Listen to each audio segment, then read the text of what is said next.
Sino yang kasama mo?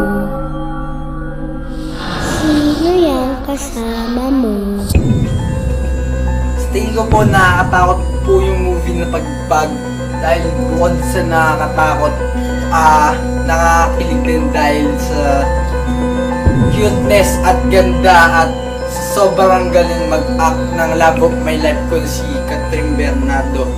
Manood po kayo ng Pagpag sa December 25 at sure na nakakatakot ang Pasko nyo. Manood po kayo ng Pagpag.